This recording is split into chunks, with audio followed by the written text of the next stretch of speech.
What is going on, guys, and welcome back to the channel. So as you guys can see by today's thumbnail, we have a whole bunch of little problems going on with the super cheap turbo Civic, and now that we've got our new fresh built D16 drop down in this thing, I want to try to resolve some of them. So the first issue that we're going to try to tackle is something is going on with the ignition system. I'll tell you guys more about that here in just a couple minutes. But one of our other issues is something is also going on with our main power relay. So we'll take a look at that and also resolve some oil leaks. So let's get through the intro and jump right into today's video.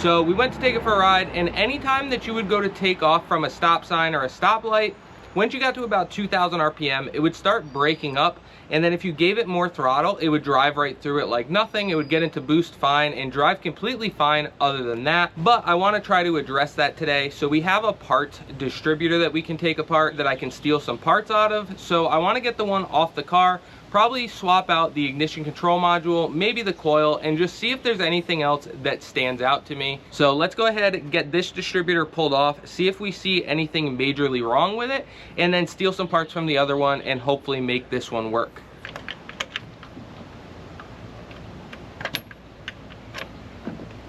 Go ahead, flip those up and out of the way. And we can get the electrical plugs undone. And as you guys can see, I did have to go ahead and notch this distributor to get it in time. We do have an adjustable cam gear, and we set our mechanical timing with a dial indicator, measured it out to comp cam spec. So we know that's in, but when we went to set it, we had to turn the distributor more than we had the room for. So we had to modify it. That's why I'm hoping to continue to use this distributor. But worst case scenario, we can notch the other one I have. So we're gonna need our 12mm wrench. We can go ahead and pop these free.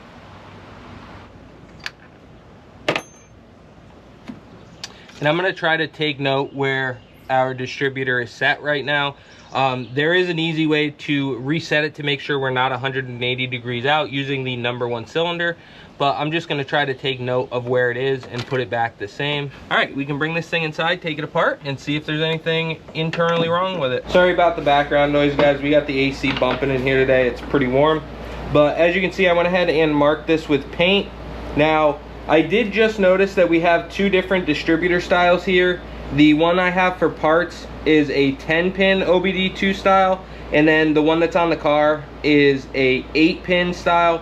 So we might have to go ahead and either get a jumper or just try to steal parts. I was hoping that we'd be able to switch actual distributors if we want, but we'll have to see what we want to do here. I'm going to go ahead and take the cap off.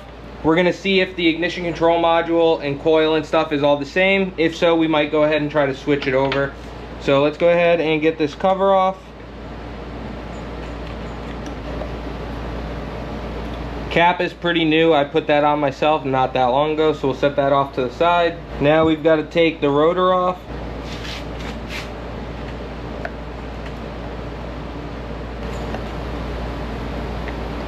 Now I'm going to go ahead and look through here. I want to check and see if it has all the plugs on both control modules, because if so, we might go ahead and try just swapping that and the coil and go from there with it and see if that fixes it. If it doesn't, we'll either have to get a jumper harness or just try to find another distributor. So after looking at this some more, we are going to try to steal some parts out of this one. I know it looks older, but I think this one's OEM, and I think this one might have been replaced with a China cheap junk one at one point.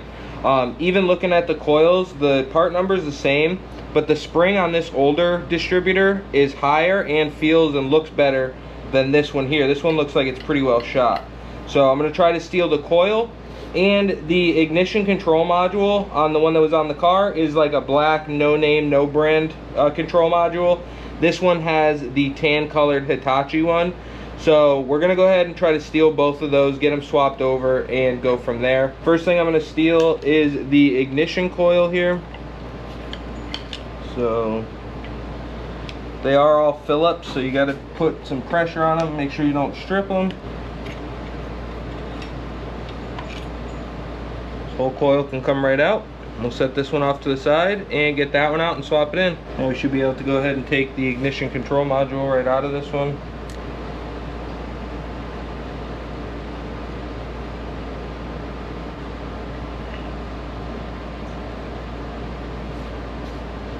Yeah, I think this is just some cheap China knockoff one because it says Mobiletron on it. Go ahead and set this off to the side for now, and then we will get this one apart and start putting the guts in here. So I might have found a potential issue here on the one that was on the car that is a potentially cheap China replacement one. I'm not sure if this is a trigger wheel or what this is, but it looks like it'd be a trigger because there's a magnetic pickup right here. But if we take that, it has some play in it. And then it also slides up and down, and I messed with it for just a second and it'll actually come right off. So I'm wondering if potentially that's our issue. I'm gonna clean this up real quick, take a look at it. It has a roll pin in it, so I'm wondering if I tap that down a little bit and try to expand it some more, if maybe it'll work. So that might be worth giving it a shot. And we will go from there with it and see what happens. I'm gonna go ahead and try to tap this pin in. Dad's gonna hold the distributor. And I've got a pin punch here, and we're just gonna go ahead and tap that a few times and see if it tightens it up. Has no play in it now. Will it loosen up over time? Maybe, but we can give it a shot and see what happens. We're gonna go ahead, put the coil and the ignition control module in here and see if that fixes it.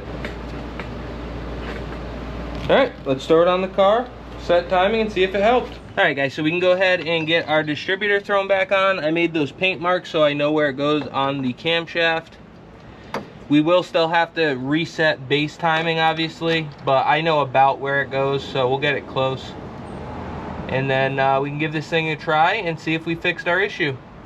Not gonna go crazy tightening them up yet, because like I said, we're gonna have to set base timing so we can leave them just snugged. 4. Let's try it real quick.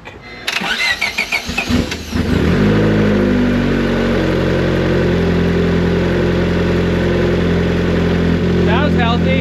It might be a little bit lean. We just did a whole ievilenergy fuel system with this thing, an entire ievilenergy fuel system, and the pressure, I set my base pressure and it's different than the factory regulator was. So we got to do some tuning and fine tune that a little bit, but it runs. So we'll get the timing light out, set base timing, and take it for a ride, see if it's better. Now that we've got this thing running after our distributor surgery, we do still need to set base timing, and I do still want to mess around with the fuel pressure a little bit. But there is another thing I want to tackle while the turbo and the engine are still cool. Not sure how well you guys can see it, but down in there we have that black 4AN, that's our oil feed line. And there's a crush washer, and that's what seals it on the turbo. And that thing's been leaking for a while now. I've tried a few different fittings, and one of them kind of messed up the threads a little bit. So I've got a tap that's gonna fit in there. We're gonna just chase it, make sure that they're good. And I bought some other crush washers that are purposely smaller than the fitting. And I'm gonna use a Dremel to open it up just barely enough to slip onto that fitting. And we'll try tightening it down again and see if we can get that issue resolved. So let's go ahead and do that, and then we can move on to the base timing again and fuel pressure.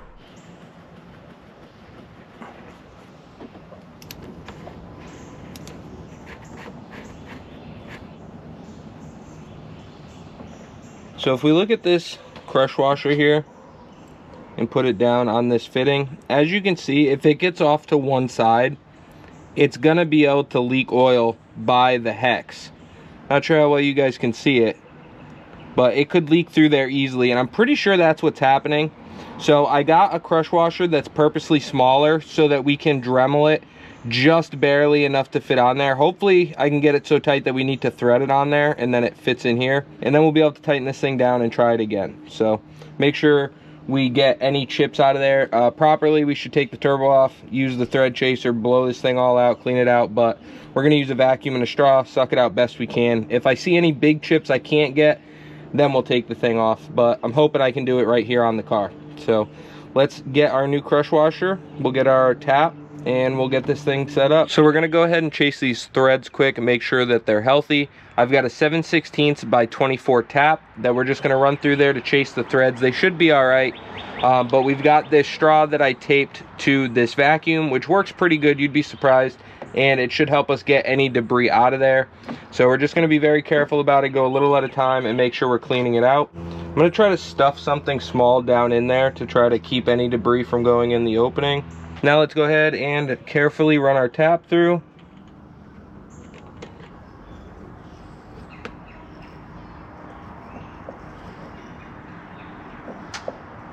There we go, we cleaned up the bad spot, it feels like. All right, that should be plenty in there for what we need. Make sure we go in there with this vacuum and clean it out real good. Very, very minor stuff. So let's go ahead and clean it out.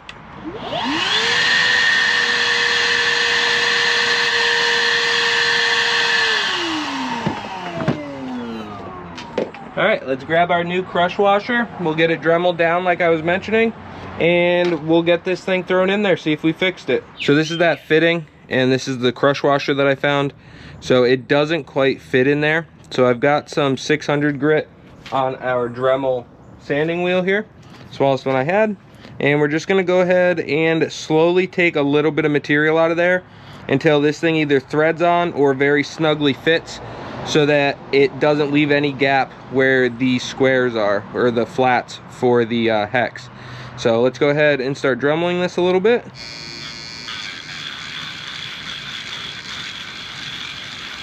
All right, guys, I think we got it.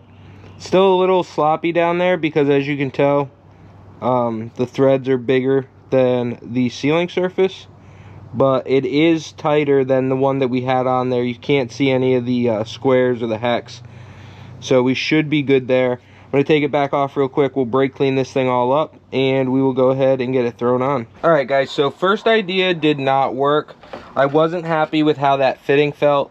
So I went and dug through my spare bin, and I was able to find this one, which I believe is the same thread pitch. It's just longer. So I'm hoping we get more thread engagement a little bit lower down, and it's enough to tighten up. So we're gonna go ahead and give this one a try. We've got the crush washer on our new fitting here. Let's go ahead and try this one.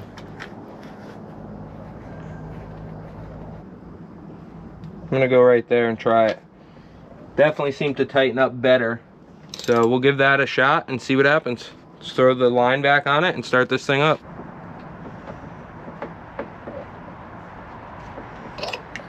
Let's go ahead and give it a try. Go ahead and try starting this thing.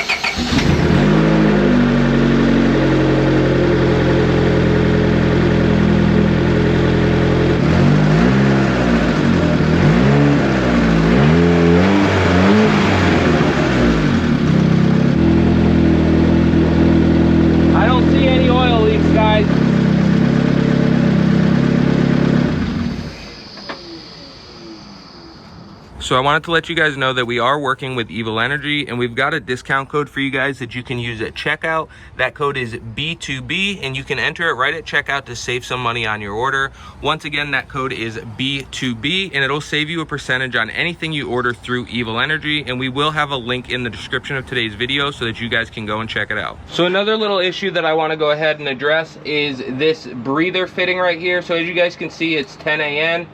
We are running a D17 valve cover. We needed it for the dipstick location since we're running a Z6 oil pump on a Y8. But this fitting is just simply retained on there with these little white O-rings there. And what happens is, wide open throttle, when it's on a lot of boost, it must build some crankcase pressure, and it actually pops this off, and then the hose will be just chilling over there.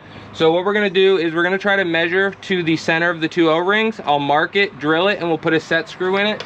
So when we put it on, we can tighten the set screw, and this thing won't be able to come off of there. So I just took my calipers and measured to the two inside lips of the O-ring, and then threw it in ChatGPT to find the center.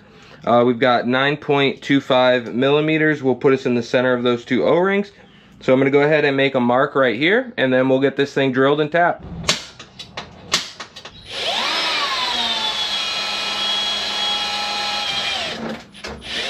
Let's tap this to M6 by 1.0.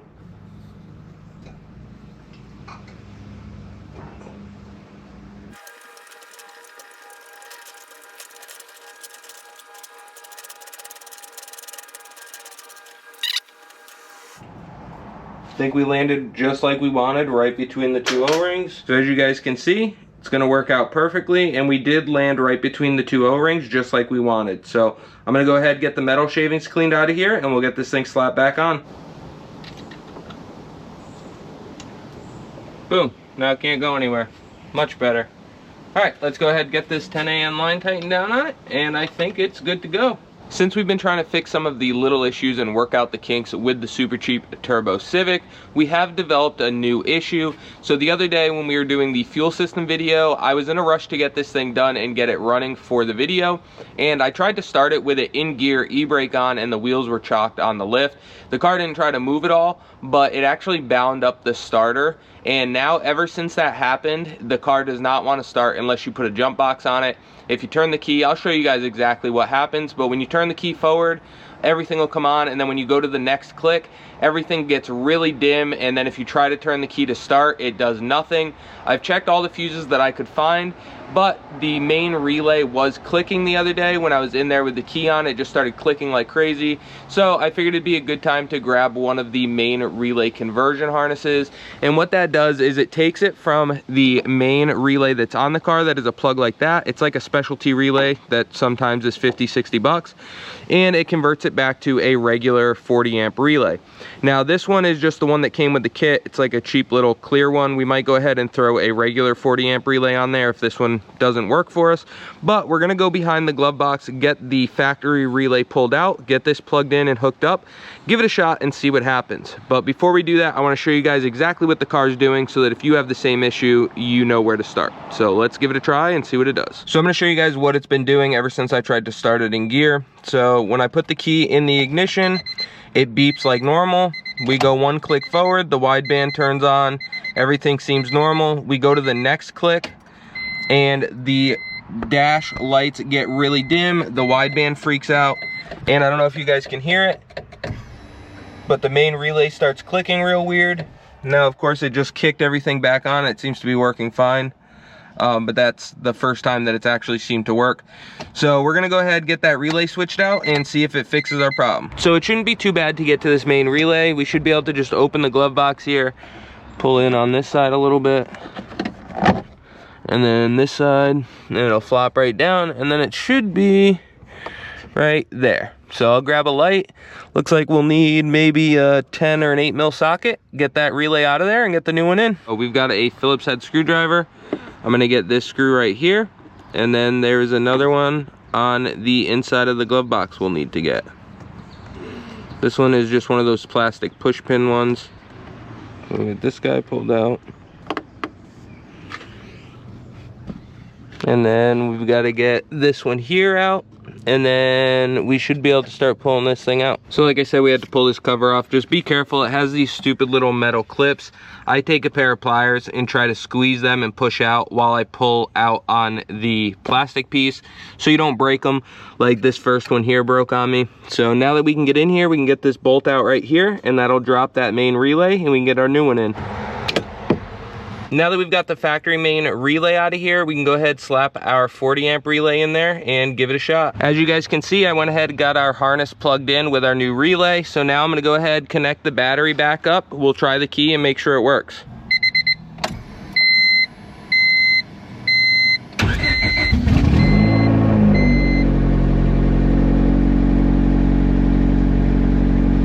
All right, well, it definitely seems like it's working, guys. I will keep an eye on that cheap clear relay, but other than that, we're gonna throw it up in there. I'll keep a spare one in the car, and I think we got this thing figured out. So I've got the new relay thrown in there. I decided to put the bolt in from this side so we never have to take this outer cover off to get to it again if we need to change that relay. So now that we've got that taken care of, I'm just gonna go ahead and get the two panels thrown back on. We can put the screws back in them and then start this thing up, take it for a ride, and see if any of our issues are fixed. So the next issue that we want to try to tackle here is we do have a slight oil leak. We had to pull the oil drain line for the turbo pretty tight when we were getting the new engine in here, just a little bit different fitment. So we're gonna go ahead and pull the turbo off, try to make a new return line. I think that's where our leak is coming from, but it could also be the gasket at the fitting at the bottom of the turbo. So I went ahead, got the turbo blanket off. Sorry for any background noise, guys. We got the AC in here bumping. It is really hot and humid outside. But we've got the turbo uncovered, and you can't really see down in there. It's a very tight spot that we're working with, and it's been a pain to try to get this thing all dialed in. But down under there is a 10 AN return line, and I can kind of see the gasket blown out a little bit, but I want to make a new line anyways. So we've got this thing uncovered. We're gonna pull the downpipe off, at least enough to get the turbo loose, and we have it on a V-band, so we should be able to just undo that. I'm gonna try to leave all these lines on and just tilt it up and work on it that way. So let's see if we can get in there and get this thing figured out.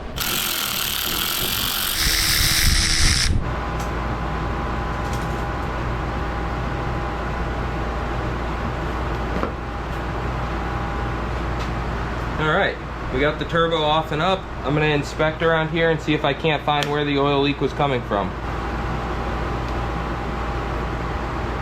All right, guys, well, I don't see any like red flag on this line, like where it would be leaking from. Like there's nothing melted, everything feels fine. There is one little soft spot right there, but it doesn't look like it's blown out or anything. This isn't PTFE line, this is just regular AN line. So I think what we're gonna do is, I have some more of this with some more of these fittings. We'll mock the turbo up a couple times, get a length, and then we'll go ahead and make a new line that's a little bit longer so there's less tension on this. All right, so we got everything all cleaned up. I've got a new gasket here. We're gonna give this one a shot, see if it works out.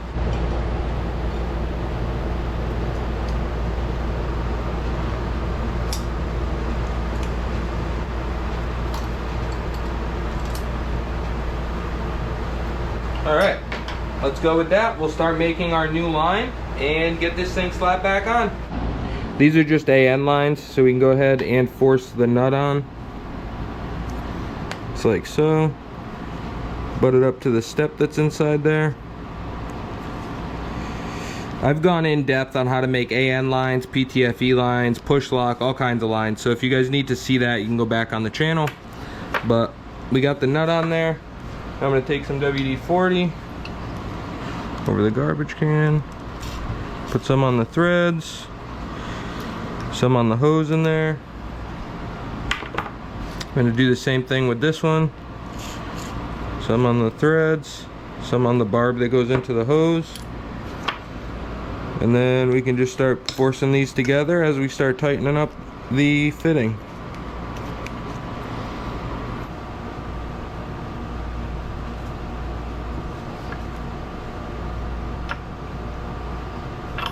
I like to try to line up the flats best we can while still getting the hose nice and tight.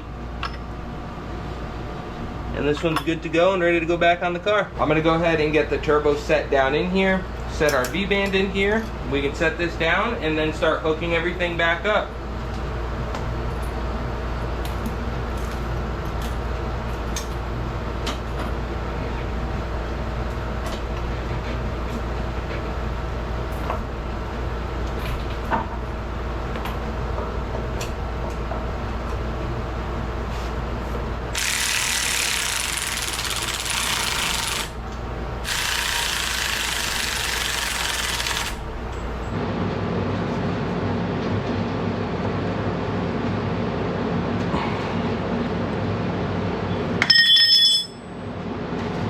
Alright guys, we should be good to go. We've got the turbo back on with our new return line. We've got all the heat wrap back on it. This doesn't look the best, but I have some bigger wrap on the way, so we'll go ahead and clean that up later. But I did decide to go ahead and throw some of that wrap on the drain line as well, just to be safe. But I'm pretty sure we're gonna have that fixed. So everything's buttoned up here. We'll drop this thing, let it run for a few minutes, and then take it for a ride.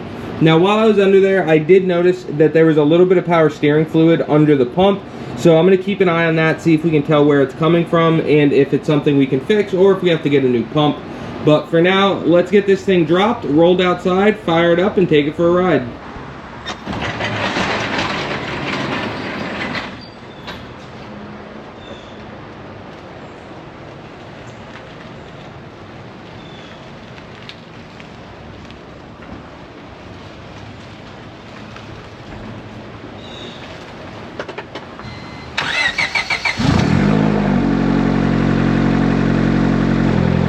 Gonna let it run for a little bit, get up to temp, and just verify we don't have any leaks.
So as you guys seen, we just took this thing for a ride, and now that we got it back home, I parked it over some cardboard overnight, and I haven't seen any drops of oil. Normally this thing would have at least a few drops basically right after you parked it, so I'm pretty convinced that we've got our oil leaks figured out. Now as far as the ignition system goes, it's definitely running better and it's not cutting out at any RPM range anymore, but our RPM in our data logs is still a little bit scattered. So we're gonna keep an eye on that, and if we have to, we'll try to get an OEM distributor to work with in the future. But for now, I think it's gonna do just fine. As long as it's not breaking up and it's doing what we tell it to do in the tune, I think we can work with it.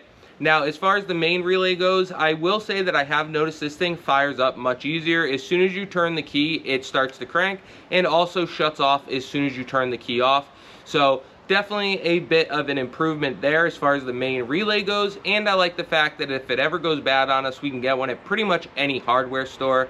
Now as far as issues on this car, we're really narrowing them down, but there are a couple main ones left. One of the biggest issues left being that all of a sudden it decided it wanted to start grinding going into third gear. Now I'm not sure when this started. We didn't miss a gear or do a burnout missing a gear or anything crazy like that. It literally just started driving down the road one day. So we're going to be on the lookout for a better transmission for this thing. Now I'm fine with going with a stock D-series transmission, but I would rather get one that has the better gear ratio, as I believe this one is considered the long gear ratio. There's a big split between the gears, so when you're really trying to get after it and you shift, it bogs down pretty much going into third gear no matter what you do about it. So we're going to try to track down another transmission or the parts to fix this one, and I'd also love to put an L.S.D in the car. So as always, I appreciate you guys for checking out the channel. Don't forget to like, comment, subscribe, ring that bell, and check us out on all of our other social media platforms, Facebook, TikTok, and Bought to Build Official on Instagram. And we will catch you on the next one.